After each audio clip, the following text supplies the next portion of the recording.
tugenda kusoba ku mukwano gwange gwensinga okwagala omukyala gwe bayita Nina Rose. Si mu bubi. Yagamba nti njagala kussa ku billboard kipande. Nina Rose. Tugenda kusoba ku mukyala gwe bayita Winnie Nwagi. Winnie Nwagi. Mukwano tonziza mukyalo nzagamba halo. Tugenda kusoba ku mukyala gwe bayita Irene Ntale. Lelo nkubukinze olwaleero nkutanana. Tugenda kusoba ku mukyala gwe bayita Judith Babirye. Yanga nzijukira ajali emikwano kati balabe bange nzijukira onzijeyo no mululumi. Ebiyinza okutuuka ku bakyala bano mu bulamu oba be bayitamu leero naawe bisobola okutuukako naddala bw'obanga oli muntu ng'otambula. Omwami abadde amyuka ssaabaduumizi wa poliisi mu ggwanga gwe bayita Paul Okech yafudde ekigambo kye bayita blood clot. Omukama akuwummuza emirembe ne famire tugisaasira wamu n'eggwanga. Yafudde ekigambo kye bayita blood clot. Blood clot omusaayi gwetukuta ne gujja kuzimba omuboolo we gulina okuyita. Ate Bayibuli egamba nti obulamu bw'omuntu buli mu musaayi. Omusaayi gw'omuntu bwe bulamu bwe. Buli lwolaba omusaayi wabeerawo obulamu. Kati kitegeeza omuntu ono aba agenda kufa. Kino kikwataganawo ne Nina Rose, Winnie Nwagi, Irene Ntale, Judith Babirye. Nja kutawukira ne Judith Babirye.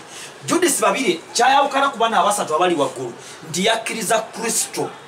Yayatula naga nti nze Judith Babirye nzikiriza nti Kristo oli mwana wa Katonda wafa n'ozuukira era nkukkiriza okubeera kabaka wa bulamu bwange ndokosa okuva leero sangula erinnya lyange mu kitabo ky'abafu olisse mu kyabalamu era ngenda kutambula naawe paka lwe ndituuka mu ggulu. Ne bagamba nti Judith Babirye mulokole. Era mujjukira bulungi tukuze tumanyi omukyalo omu kubasinga okusinza mu ggwanga lya Uganda ye Judith Babirye. Naye mabegako bw'okebera ku peegi ye gye bayita Judith Babirye eriko ebigambo ebiraga obulumi Judith Babirye bw'ayitamu. Ebigambo ebyo byava ku experience z'omukwano n'obulamu bunyigiriza bwazze ng'ayitamu. Obufumbo bwasooka, obufumbo obwokubiri, experience ya politics n'ebiralalala ng'omuntu byajja ayitamu nga ye. Irene Ntale bw'okebera ku Twitter handle ye yaga nti abasajja nga tebakyatukwana mutuyitako nga mulinga abayita ku basajja bannammwe. Winnie Nwagi yafaayo naga nti bannange abasajja baagala kutwebakako bwebasi batulekewo. Relationship nzigezezzaako nkooye buli akwana agala kulaba bwereere kuba oli Winnie Nwagi adduke.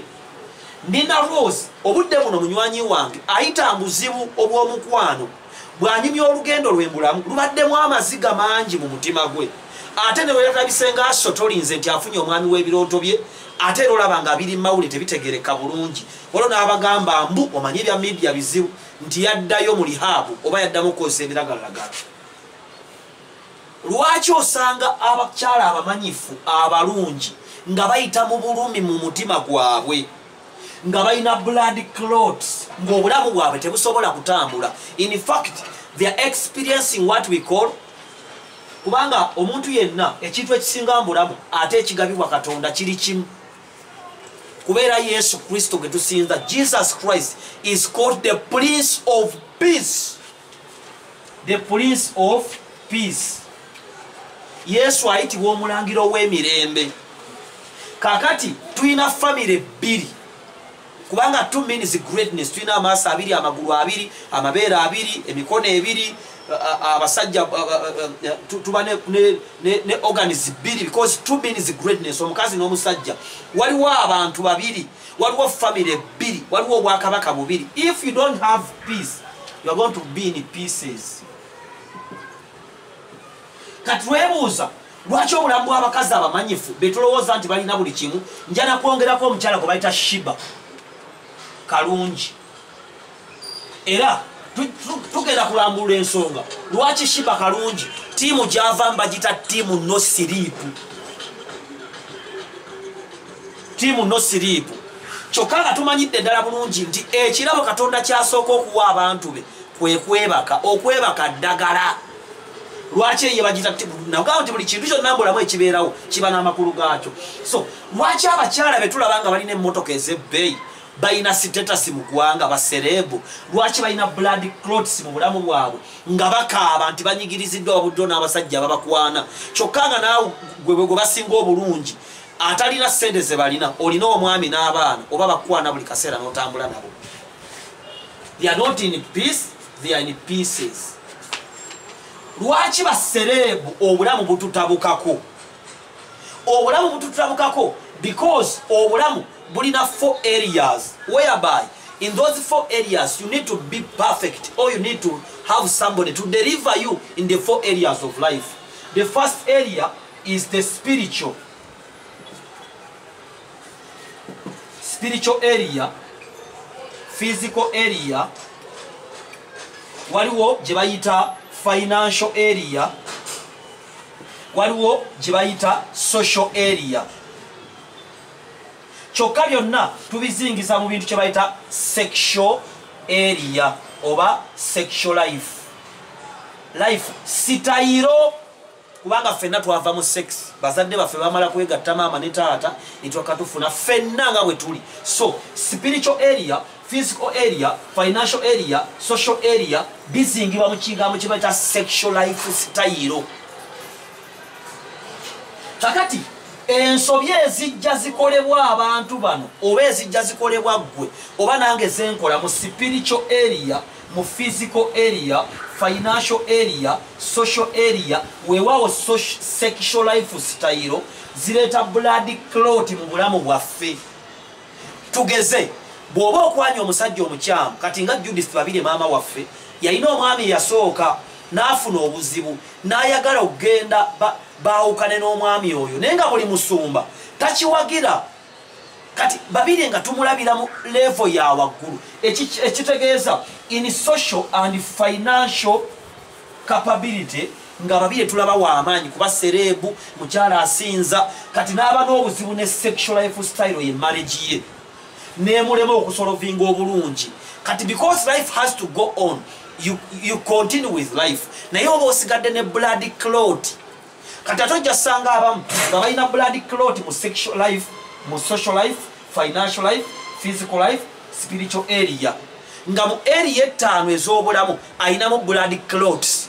Abantu abali ebweru w'eggwanga lwaki abaana abasinga bakadamba mbawemula balina abaana ngaaba oba abamu babiri obufumu bwamala kubalema, balina obusungu ku mutima kubanga first of all bakola ensobi mu sexual, financial, spiritual, physical. Kati kyobola mu social life bawemula because social media ojja kusanga bawemula. Usanga omuwala ng'ali ku social media ng'awemula talina kyeyeeguya, ogenda okukebera wansi ng'alinayo obwana obwo. Kati abantu tutambula n'obusungu ku mutima, ojja kwekanga nga Judith Babirye byayiseemu ng'alina obusungu ku mutima. Oyo nno aba takyali mulokole, asobola kusaba Saala n'etuuka wa Katonda kubanga Katonda tebamusabira mu biruyi. Ate blood clots zino lwaki ziwona? Ziwona olwa Hosea 4:6 nti abantu bange babula lwakubula kumanya, naye ate abategedde nti babuze banakkiriza okumanya. Kati wajjawo ekigambo kibata rejection of knowledge. Era lwaki kizibu okuwonya omukyala nga Judith Babirye nti mulokole, musumba, atambuddeko basumba ab'enjawulo n'agatta eddagala ery'enjawulo. Ebimu ku bintu ebiyinza okubanga byaleeta mukyala waffe Judith Babirye obuzibu kwe kulokoka n'ofuuka serebu. Bw'ofuuka serebu oyinza okuba owakabi mu social life ne spiritual life, n'ojja okola ensobi mu sexual, physical ne financial, bino byonna ne bigwa. Naye abantu basigala bakulabira mu end nti oyo serebu asobola okumanaginga buli kimu, kumbe munda ofo gwawo. Kati ba Judith Babirye ne bagenda batambula amakanisa ogamalayo, buli kituuti ky'omuntu ky'olinnyako kibaako omwoyo omulala n'omuliro omulala. Ffenna tetulina Katonda omu. Dokita ati Katonda wange wanjawulo ku Katonda w'omuntu omulala, wadde ffenna tukereiminga ti Katonda. Kati baserebu batambulira mu kutambulira mu bituuti by'abantu, buli kanisa bagiyimbamu, bayimba ku buli kivvulu. Ate omuntu nga mukyala Judith Babirye atuuka nga ebbanga ly'amaze mbulokozi nga tatambula lwa mwoyo, nga tafugibwa Galatians 5:22, ng'afugibwa experience. nze nasabirako ewagundi nasaba ku lusozi mukama nampa bwati ojja kusanga n'abalokola abamu ng'ajja kusaba amafuta abeere w'amaanyi ku social life ate yerabire sexual life oba physical life akuwa ekigwo dokita ati ekyokuba nti ndi serebu nti nsobola okukola jokes ne museka tekitegeeza nti ndi bulungi mu financial area. I need the people to boost my financial area. I need the people to give me a counsel. Omuntu bw'alokoka ateekeddwa okusooka okusuula omusingi ogw'edda. Kati omuntu alokoka n'afuuka mu serebu, bw'afuuka serebu ne yeerabira okusuula omusingi gw'edda. Kyokka Profa gundi agamba Samuzi nti emisingi singa gyonooneka omutuukirivu kikyayinza okukola. Kati Pastor Judith Babiri olwaleero ali ku social media ku page ye agamba nti bannange nnyigirizibwa naye singa tumugamba let us revisit 2007 gye wayawukanira ne Niiwu ayinza okugaana okuddayo. Kyokka this is the foundation. Mu buzimbi tulina kye tuyita underpinning nti ekizimbe bwe kitandika okukka tukiwanirira waggulu ne tulongoosa omusingi but it's costly. Abamu ensobi ze tukola ziba za musingi.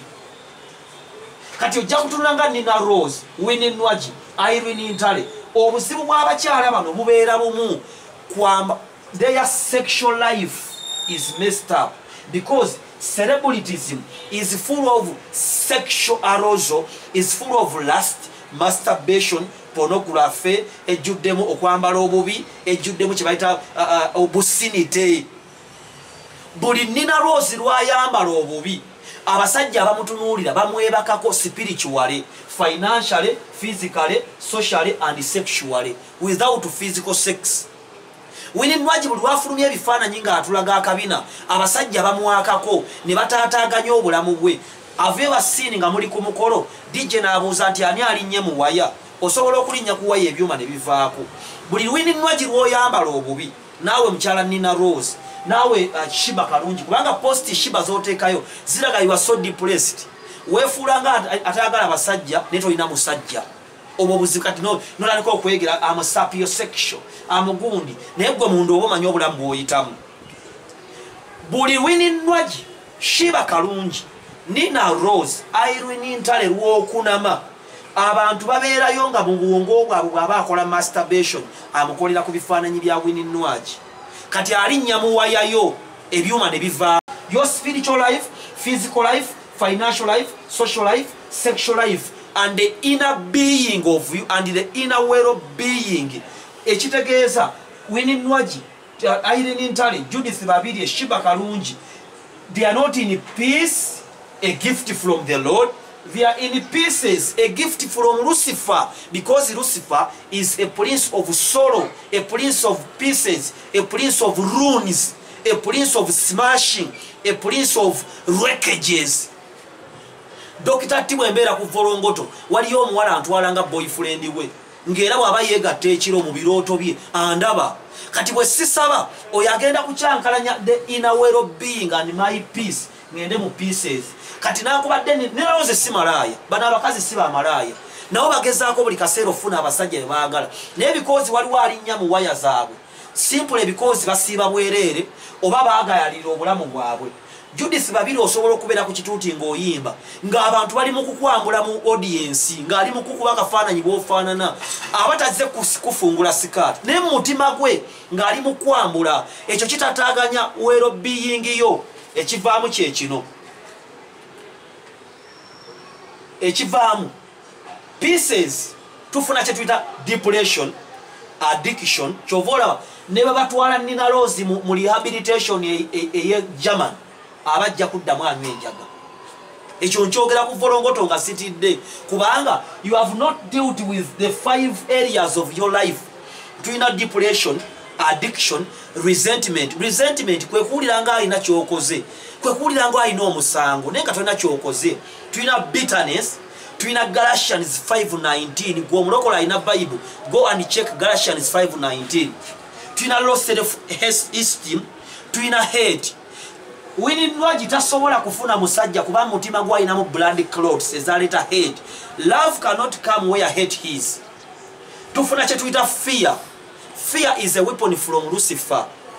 Tuyina kye tuyita rudeness, tuyita confusion, tuyita curse.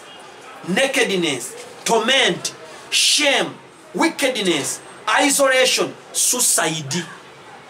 Nosanga omukyalo omulokole nga Judith babiri nga nankubadde asaba nankubadde akyalira baddokita abamuwa therapies n'ebirala nga tasobola kukyuka kubanga mu mutima gwe gwavunda ayinawo clots bamunyigiriza asanze bimunyigiriza. Oyo ne bw'aba akyali mulokole abanga zonto bwe twagamba nti abalamu n'abafu nammwe abafa naye nga mukyatambula. Many people are dead but they are moving. Naddala abaana ab'obuwala basanga obuzibu mu sexual life yaabwe.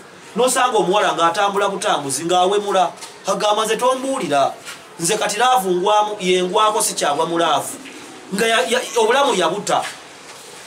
Naye ate on the other hand waliwo gye tuyita enjawulo wakati w'omuntu alina emirembe n'omuntu atalina mirembe. Social media posts ze mulaba Shiba akola. Shiba ava mu gundi gye bayita team no sleep. Nze bwe mpulira team no sleep manya abantu tebeebaka, abantu balina ebizibu mu mitima gyabwe ate bangi temwebaka, mulina blood clots kati oseka olw'okuba Paulo Keeki yafudde naawe osobola okuba nga wafadda naye ng'otambula ng'olina obuzibu mu mutima gwo. Bwe twogera ku kigambo peace, the inner, waliwo kye bayita the inner divine well-being. Kubanga peace is different from democracy, human rights. Peace is different from liberty. You can be democratic ng'osobola okukola ky'oyagadde naye nga gwe mutima gwo toyina mirembe. Emirembe kyegalagalanyizibwa n'okwebaka otulo. Kati bwe mpuli oli agamba nti team no sleep manya talina mirembe ate bw'aba talina mirembe aba agwambwa akabaka buli yamanyi nange mmanyi. Olaba ekigambo peace twogera ku kigambo shalom.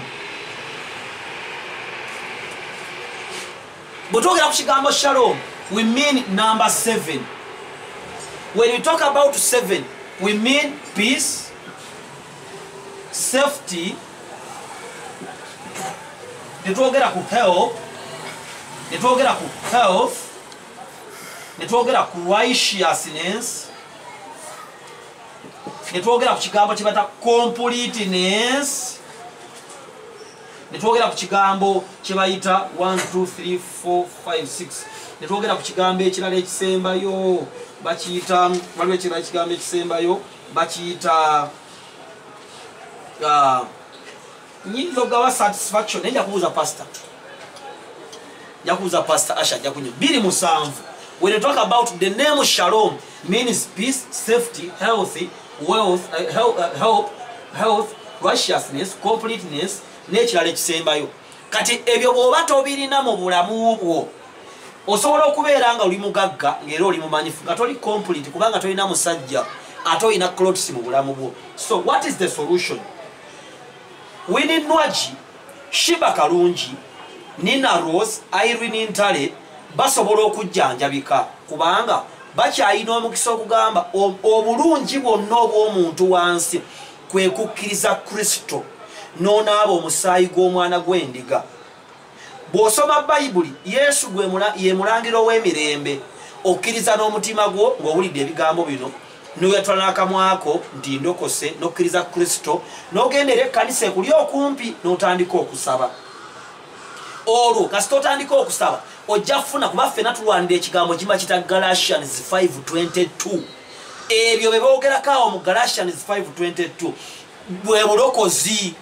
Tujja kufuna Revelations chapter 2 verse 1 emyoyo omusanvu egitula ku ntebe ya Katonda. Tujja kufuna Zakaraya 4 ekikondo ky'ettabaaza okuli okwaka Holy kubanga ofuuka omuntu w'ekitangaala n'otegeera Kristo n'otandika okukola ebikola eby'omusana n'otandika okugaba n'otandika okwenenya n'onaaba omusaayi gwa Yesu n'oyatula obulokozi Katonda n'omuwa ku ssente zo n'ogabira abaavu. Olwo blood clots n'ojja ofuna kye bayita Shalom oba number 7 etegeeza completeness, righteousness n'ebirala. Lwaki Judith babire mukyalo oyo asobola okunnemerera nti yatambula dda mu bulokola akooye kati ayina experience ate obulokozi si experience obulokozi Holy Spirit. Bwe bagamba Nayamani agenda anaabe mu kidiba yali agaanye ne bamugamba muganda wange naaba kubanga alina ebitiibwa bingi. Obulokozi tekitegeeza wasabirako ewa Pastor Kayanja, nosabirako ewa Pastor Bujingo, ewa Pastor Serwadda, ewa Ssenyongo oba ewaani, nedda. Obulokozi bwa lwaleero. Biri byonna bisobola okubanga tebyakugasa nokkiriza. Bano bonna Judith babiri byayitamu mu nnaku 42 babiwedde without even a single coin. Ofunye ekyakuyiga ki? Blood clots. Dr. Tinze ndi mu Bwakabaka buli obweggulu. Era nze nja kugenda mu ggulu nkola emirimu gino gyonna ne munvuma. Si lwakuba nti ndi musiru nange saagala kunvuma naye mmanyi nti nkolerera obulamu butaggwaawo n'okubeera n'emirembe. Mukama abawe omukisa.